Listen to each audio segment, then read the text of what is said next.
So moving on to this question, so we have which equation can be simplified to find the inverse of y is equal to 5x squared plus 10.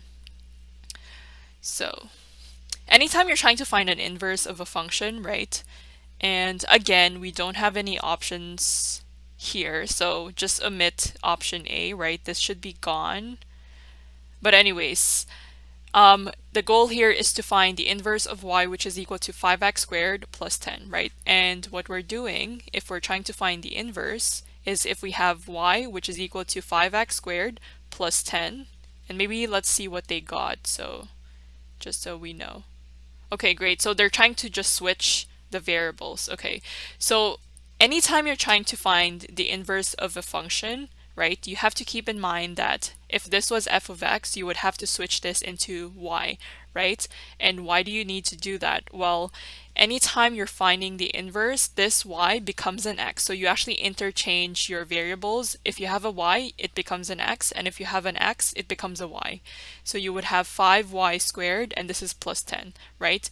And I know that they're only specifying x is equal to 5y squared plus 10, which is part of the step of finding the inverse, but maybe if we can find what the inverse is, that would be great. So if we have x is equal to 5y squared plus 10, that means once we've done step one, which is to interchange, right? So this is step one. So we interchange any of our y into an x and any of our x into a y. The next step would be to isolate y, right? Just like we're solving for y, right? Any type of function, you would have y on one side of the equation. So that's the next step. So we would have x, and this is minus 10, and this is equal to 5y squared, right? So this 10 over here moves to the opposite side of the equation, and in that way, this becomes a negative number, right? And because there is a 5 here, we need to isolate just y, so we divide both sides with 5, and we take the square root, right? Okay, my pen is okay, great. So we take the square root, there we go. So we simply have y left because 5 divided by 5, right? And we know that if you have a square root, that means it's an exponent of 1/2. You multiply that to 2, right? That would give you just y. And as you can see, this is basically x minus 10, and this is over 5, right? Or you can actually cut this into 2, right? So you would have y is equal to square root of x, and this is over 5. Then you have, actually, I think it's better to keep it this way because if you have the minus sign, you would just have like 2 inside.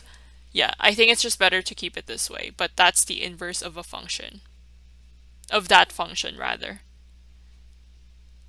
Okay, you can really simplify the square root of x minus 10 over 5, so this is actually simplified, so you don't really have to do extra work. So yeah, you interchange your variables and then you solve for y. So that's how we find the inverse. And then let's say you're interested in trying to figure out whether there is really an inverse, right?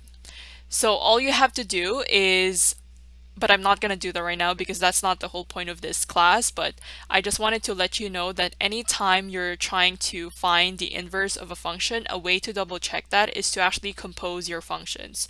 So if you have y is equal to 5x squared plus 10, right?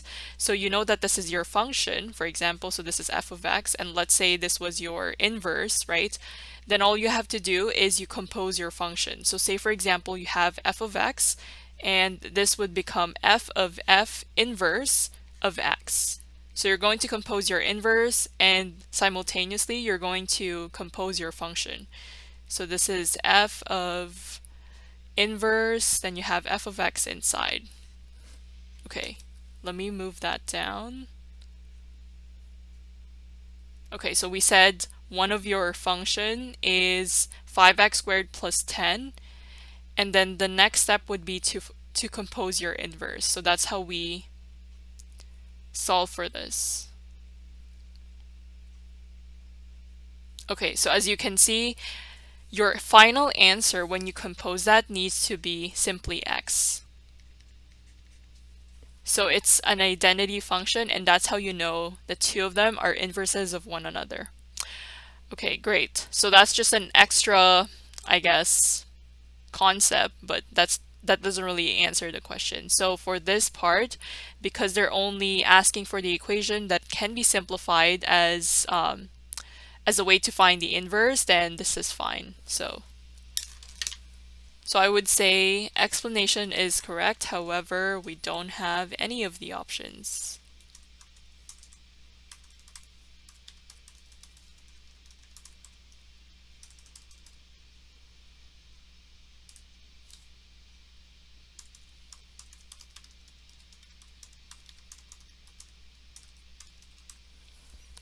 Okay, so solution is correct.